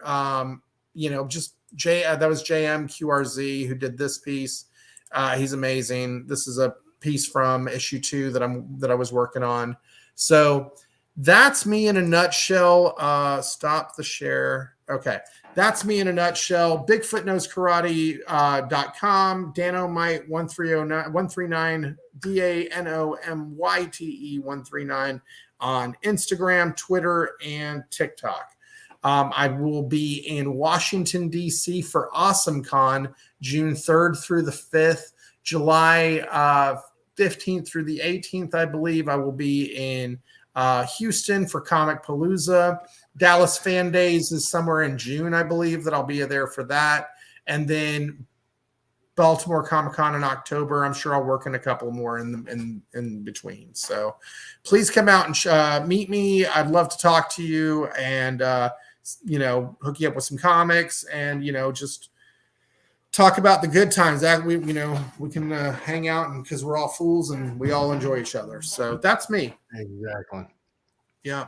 Well, Dan, I've had a blast as I always do, man. I just really appreciate you coming on the show. I mean, it's like you said, we at the end of the day, we would love, to have a series or anything like that. Mm-hmm. We'd love to have a series. We'd love to have a huge publisher. But I mean, you get down to it, we do it for the love of it. You know, Absolutely. just the passion and being able to. I mean, it's literally a passion project. You know, your project, my project. That's what's so cool about indie. That's what's so cool about Kickstarter. Just getting to put your stuff out there for all these wonderful people, man. The Me community. personally, exactly. I mean, we've met each other through IG. We've met so many other great people through IG. Oh yeah. And I mean, it's just, dude, it's incredible. Some of the folks out there, some of the projects that are out there, it blows my mind. It really does. But Yeah. I it's a consider myself pleasure a to know you, buddy. It's a You pleasure to too, know dude. you, man. Man, thank you for all your friendship, your guidance and support, throughout, the time that I've known you. We're going on almost a year now, I figure, that we've known each other, if Yeah. not longer. I have no Every idea, bit of really. Yeah. And Every bit so of it. it's been, hold on, Tula, go up to your spot. Go to your spot, sweetie. Come on, you're going to step on Saul. I can't have you do that. So anyway, my dog. Look, we've been very fortunate and hold on one second. Sorry. My dog is trying to get to It's me. all good, bro. Okay. Come here, Tula. Okay. We've been very lucky, and very fortunate people to be able to do what we love, balance our families and our jobs and all of that stuff, and find a niche within the social media communities, Kickstarter, all that stuff, and find each other. I mean, Exactly. your crew, the SSB, they're my pals. All these cats Oh, yeah. on Great Instagram, guys. Every yeah, one it's of them. wonderful, man. It's been, there's just, I can't even name all the different creators that I've gotten to meet, whether it's Matthew Skiller and Adam Caswell, who worked on the books with the covers, Right. all the amazing artists like Luis and Zip and all these dudes. Yeah, D, man, fucking D, dude. And and D, he's got Kid Nebula coming out, Kid Nebula and the Borealis Brigade coming out, shipping soon. I can't wait to read that book and talk about somebody who's leveled the hell up. D. Oh, God. My We God, talked about dude. that last night. Every damn panel. I mean, he's jumped 10 or 15 points every damn panel, dude. Oh, I my mean, God, he's it's just incredible. constantly leveling up. It's You know, just so- mind blowing some of the stuff he's been putting out. It's we're just all really fortunate people. I mean, you've got your campaign going on right now, so I hope you talk about that a little bit more before you end the program. Oh, but, I will. Yeah, I of will. course. I've had this little, like I said, I've been plugging it the whole time, buddy. Yeah. Right there. But no, this has been a blast. I always love talking to you, Jerry, whether it's like in this format here, texting with fun, you, man. or like when I'm driving to Dallas and you would put up with me for 2 hours in the car. Amazing. Yeah. Thank you. So anyway, I think we even did 3 hours one time bullshitting while I was in the car one time. Oh, yeah. Nice. I know. Yeah, we did. Yeah. So, but anyway, man, I won't take up much more of your time, but guys, D, look at that. Jerry's in the room. D's in the room. Jay Cool. Let me just say thanks to Jay Cool, the Claw, D, Jerry, y'all sticking around and hanging out, listening. That's awesome. Oh, and yeah. the little sister for jumping in earlier too. And, it's been great, man. Dude, D, you're all good, man. But just, It's all good, dude. yeah, for sure. But just if you, Jerry, if you ever need anything, I'm always here for you, man. Same here, bro. And you've been a great that. friend in all of this. Yeah, I do. I do know that, and, yeah, just give me a shout if you ever need anything. But congratulations on funding. That's incredible. You did a great job with the campaign, loading that up and getting that going. And I hope you hit your personal goal, whatever that is. And man, I'm not a greedy individual. I'm not, like I've said a million times, and you don't make any money off of this. It's not about the money. It's getting your product out there, getting your story told. I mean, the more people that jump on board, is more books I get to put in people's hands. That's basically what it is at the end of the day. Yeah. Dollars yeah, translates to eyeballs. Period. Yeah. Dollars translates And to any extra I make off of this thing, and I'm gonna have stretch goals. I haven't posted them yet. I've went in and changed some of the add-ons so you can mix and match. And if any of you guys, you get on there and you see something that I don't have on the add-on list that you want on the add-on list, just contact me and I'll go in there and change that and take care of it. That's awesome. But yeah, I'm going to post the stretch goals now that we funded because, hey, I want you to get more bang for your buck. And the more we raise, the more cool shit I can give to everybody. I want to do, I'm going to do some prints. Matt Martin had done a piece, and I plan on putting that out there. Probably going to do a print of a pic that I'd posted a while back that y'all are all real familiar with now. That's going to be part of it set. We'll go with that. Probably even with that, I'm probably going to throw in some PDFs, and we've talked about that, Dan. You need one from me. You got it. Yeah, I appreciate it, buddy. Anything you need.